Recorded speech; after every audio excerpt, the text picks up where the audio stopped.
அதிமுக கூட்டணியில் எல்லாம் டெல்லியில் இருந்துதான் முடிவு செய்யப்படுகிறது. இபிஎஸ் டெல்லி பயணத்தை சுட்டிக்காட்டி முதலமைச்சர் மு.க.ஸ்டாலின் விமர்சனம்.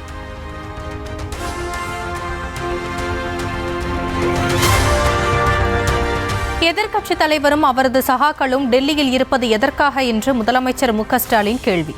தமிழ்நாட்டிற்கு வழங்கப்படாமல் வஞ்சிக்கப்படும் நிதியை வாங்கித் தருவதற்காகவா, மாநில உரிமைகளை காப்பாற்றுவதற்காகவா, சமையல் எரிவாயு சிலிண்டர் தட்டுப்பாட்டை போக்குவதற்காகவா என்று அடுக்கடுக்காக கேள்வி.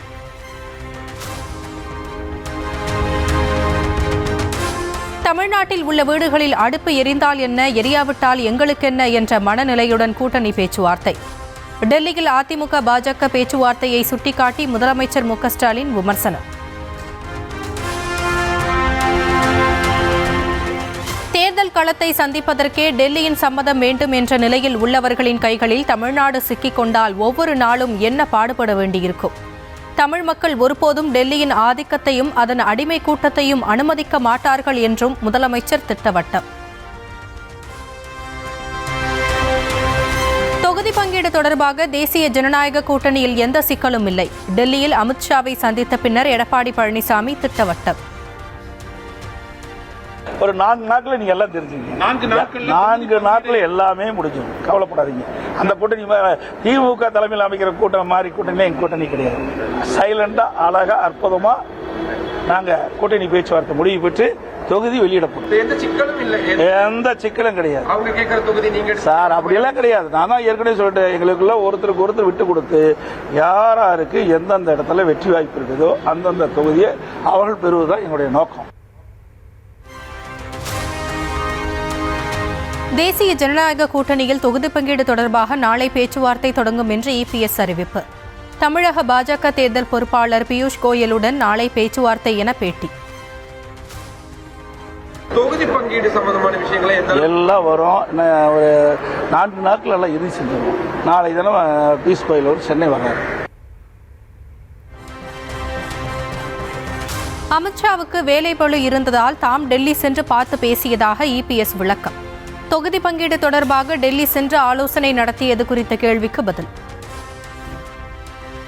ஏன்னா 4-5 ஸ்டேட்டில் தேர்தல் அறிவிச்சிட்டாங்க. அந்த பணியை நோக்கி பணி செஞ்சுட்டு இருக்கிறாங்க. அதனால் நான் பார்த்துட்டு போகிறேன். ஏன்னா மறுபடியும் நாங்கள் தேர்தல் முடிவு வரைக்கும் பார்க்க முடியாது. அதனால்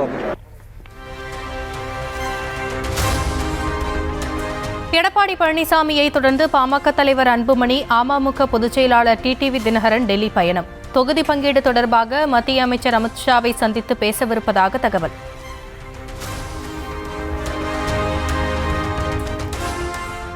சட்டமன்ற தேர்தலில் போட்டியிடும் வேட்பாளர்களின் பட்டியலை விரைவாக வெளியிட அதிமுக திட்டம். ஓரிரு நாட்களில் கூட்டணியில் யார் யாருக்கு எந்தெந்த தொகுதி என்பது உறுதியாகிவிடும் என்பதால் வரும் புதன்கிழமைக்குள் வெளியாக வாய்ப்பு.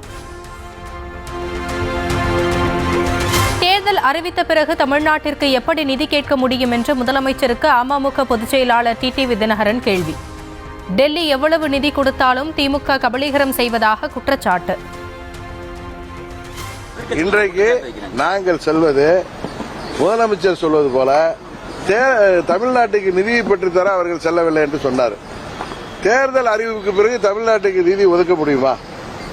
அதை கூட முதல்வருக்கு தெரியாதா?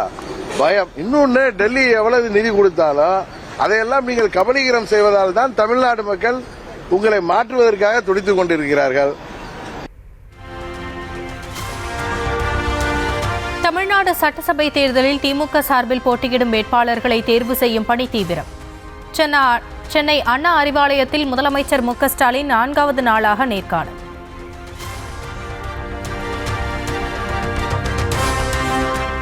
ரம்ஜான் பண்டிகை காரணமாக நாளை நடைபெறவிருந்த திமுக வேட்பாளர் நேர்காணல் வரும் 23ஆம் தேதிக்கு ஒத்திவைப்பு. திருச்சி, தஞ்சாவூர், பெரம்பலூர், அரியலூர், புதுக்கோட்டை, மயிலாடுதுறை, நாகப்பட்டினம், திருவாரூர் மாவட்டங்களுக்கான வேட்பாளர் நேர்காணல் தேதி மாற்றம்.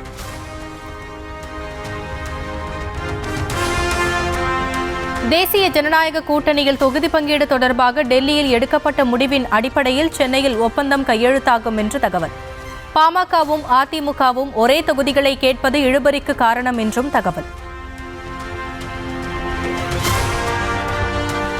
புதுச்சேரி தேர்தலில் தொகுதி பங்கீடு தொடர்பாக என்ஆர் காங்கிரஸ் பாஜக கூட்டணியில் தொடர்ந்து நீடிக்கும் இழுபறி.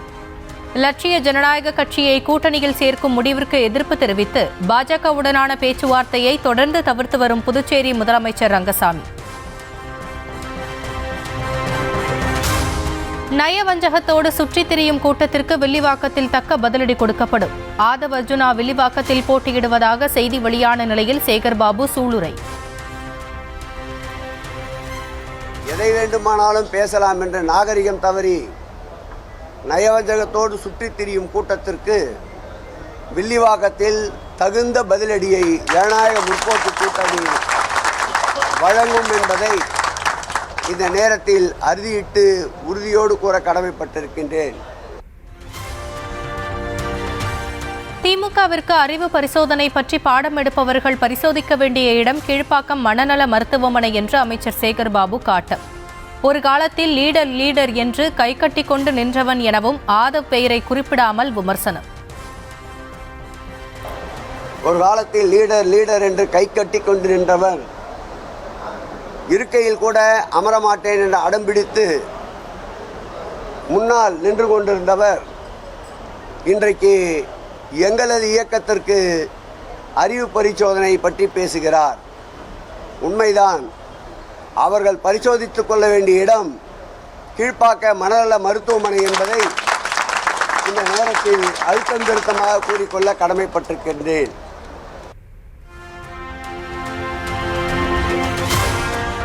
தமிழ்நாடு காவல்துறை படுதோல்வி அடைந்து விட்டதால் திமுக ஆட்சியில் மனித மிருகங்கள் சுதந்திரமாக நடமாடுவதாக பாமக தலைவர் அன்புமணி குற்றச்சாட்டு. பெண்களும் குழந்தைகளும் அஞ்சி நடமாட வேண்டியிருந்தால் இது நாடா அல்லது காடா என்று காட்டமாக கேள்வி.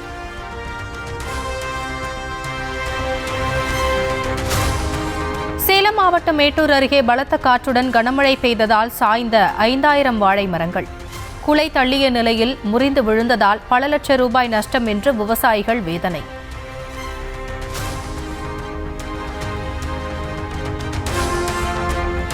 திண்டுக்கல் மாவட்டம் ஒட்டன்சத்திரம் அருகே நடத்துனர் இல்லாமல் கஞ்சா போதை ஓட்டுநர் இயக்கிய மீனாட்சி தனியார் பேருந்து டெம்போ மீது மோதி விபத்துக்குள்ளாகி பயணிகள் கூச்சலிட்டதால் பரபரப்பு.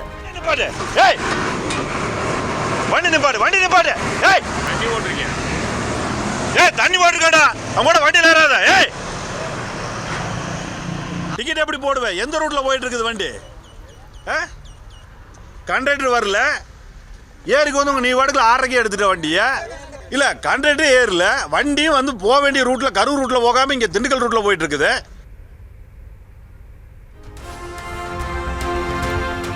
விளாத்திக்குளம் +2 மாணவி பாலியல் கொலை வழக்கில் கைதான குற்றவாளி தர்மமுனீஸ்வரனுக்கு திடீர் உடல்நலக்குறைவு. எட்டயபுரம் அரசு மருத்துவமனையில் சிகிச்சை முடிந்த பிறகு மீண்டும் விசாரணைக்கு அழைத்து சென்ற போலீசார். கிருஷ்ணகிரி மாவட்டம் கீழ்பூங்குர்த்தி கிராமத்தில் காட்டு யானை தாக்கியதில் 2 காயம். யானை நடமாட்டத்தை கட்டுப்படுத்த வலியுறுத்தி சாலை மறியலில் ஈடுபட்ட மக்களால் போக்குவரத்து பாதிப்பு.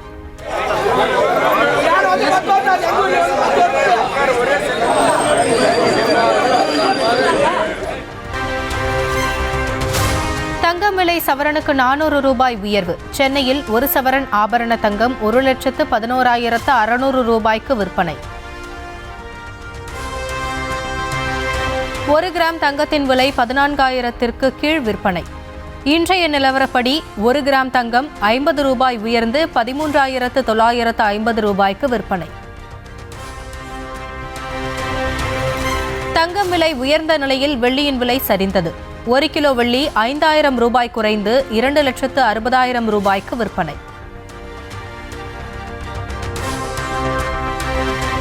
தமிழ்நாட்டில் நாளை ரம்ஜான் கொண்டாடப்படும் என்று அரசு தலைமை காஜி முஃப்தி உஸ்மான் பாகவி அறிவிப்பு. தமிழகத்தின் எந்த பகுதியிலும் நேற்று பிறை தென்படாததால் ரமலான் மாதம் 30 நாட்களாக பூர்த்தியடைகிறது.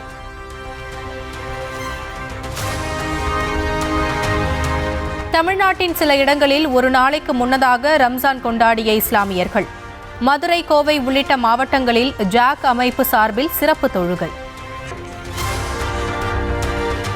ஈகை பண்போடு ரமலான் பண்டிகை கொண்டாடும் இஸ்லாமியர்களுக்கு முதலமைச்சர் மு.க.ஸ்டாலின் வாழ்த்து. நபிகள் நாயகம் போதனைகளை கடைபிடித்து உலகில் அமைதி, சமாதானம் தழைத்திட உறுதியேற்போம் என்று எடப்பாடி பழனிசாமி ரம்ஜான் வாழ்த்து.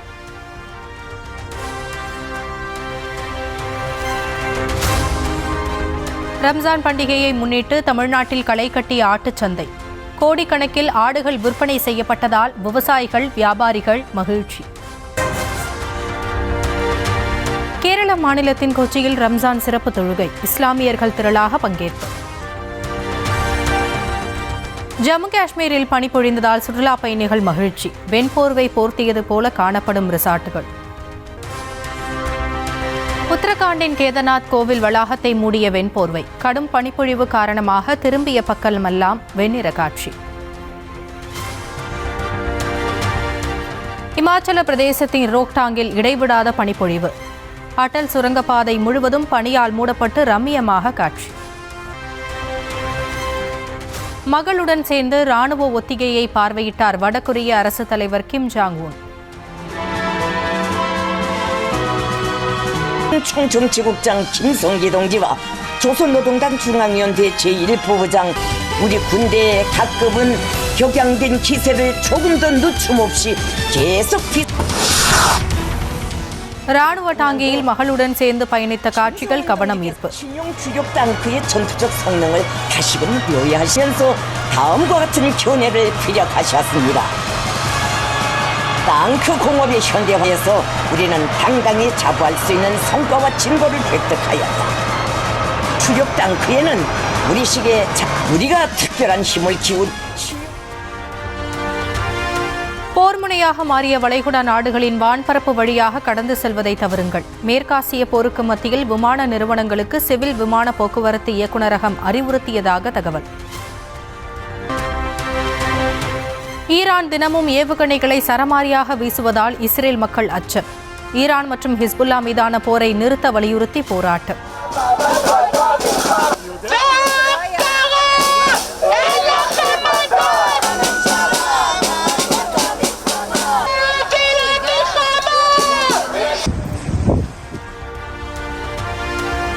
ஈரான் போருக்கு மத்தியில் அமெரிக்க அதிபர் ட்ரம்பை சந்தித்த ஜப்பான் பிரதமர் சனே தகாய்ச்சி. அமெரிக்கா, ஜப்பான் இடையேயான உறவை மேம்படுத்துவது குறித்து தலைவர்கள் பேச்சுவார்த்தை. ஈரான் அரசு ஊடகங்களால் யுத்தகால துரோகிகள் என்று விமர்சிக்கப்பட்ட மகளிர் கால்பந்து அணிக்கு சிறப்பான வரவேற்பு. போரில் நாட்டுக்காக பணியாற்ற தாயகம் திரும்பி வந்துள்ளதாக மக்கள் நெகிழ்ச்சி.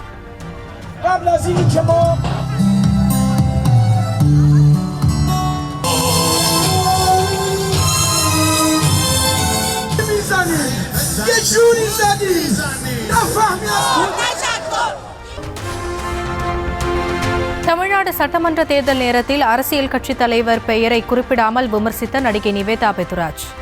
ஐடி விங் பரப்பும் வெறுப்பு, தவறான தகவல்கள், தனிமனித தாக்குதல்களுக்கு தலைவராகிய நீங்கள்தான் பொறுப்பு என்று எக்ஸ் பக்கத்தில் பதிவு. நாகர்கோவிலில் நியூஸ் தமிழ் தேர்தல் பயணத்தின் அரசியல் நிகழ்ச்சி. திராவிட முன்னேற்ற கழகம் அடிக்கல் நாட்டினதோட சரி, அதுக்கு பெர்மிஷன் வாங்கியது, அதாவது மெடிக்கல் காலேஜினுடைய பெர்மிஷன் அப்ளிகேஷன் இந்த மத்திய அரசுக்கு கொடுத்தது அண்ணா திராவிட முன்னேற்ற கழகம் இல்லையா? கோட்டார் ஆயுர்வேத மருத்துவக் கல்லூரிக்கு கூடுதல் கட்டிடங்கள், தக்கலை மருத்துவமனை கூடுதல் கட்டிடம். எனவே சாதனை மேல் சாதனை, அதுதான் எங்கள் திராவிட முன்னேற்ற கழகத்தின். திமுக அமைச்சர் மனோ தங்கராஜ், அதிமுக நிர்வாகி ஜெயச்சந்திரன், நாதக வேட்பாளர் ஹிம்லர் பங்கேற்று காரசார விவாதம். 41 கட்ட போராட்டங்கள் நாம் தமிழர் கட்சி நடத்தியது மட்டுமல்லாமல் நாம் தமிழர் கட்சியின் தலைமை ஒருங்கிணைப்பாளர் சீமான் அவர்கள் பல முறை நேரடியாக இங்கே வந்து கனிமவள கடத்தலுக்கு எதிராக போராட்டங்களை முன்னெடுத்திருக்கிறார். கன்னியாகுமரியில் இருந்து அண்டை மாநிலமான கேரளத்திற்கு கனிம வளங்கள் கடத்தப்படுகிறதா? திமுக அமைச்சர் மனோ தங்கராஜ், நாதக வேட்பாளர் ஹிம்லர் இடையே வெடித்த வார்த்தை மோதல். கருங்கல் குவாரியை யார் மூடியது?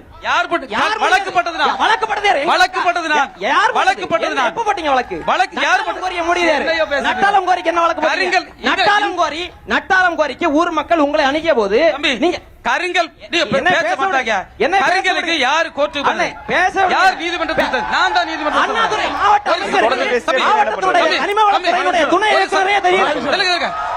அப்ப எப்படி நீங்க மாவட்ட அமைச்சரா இருக்கீங்க? ஒரு அதிகாரியே தெரியாம ஒரு அமைச்சரா குற்றச்சாட்டு வச்சிட்டீங்க. ஒரு நிமிஷம் மைக்கு கீழே வச்சீங்கன்னா அவர் பதில் சொல்லுவாரு.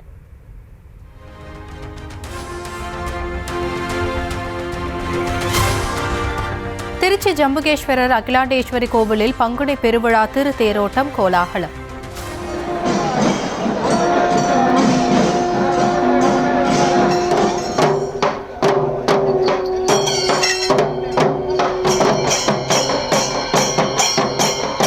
திரளான பக்தர்கள் தேரை வடம் பிடித்து இழுத்து வழிபாடு.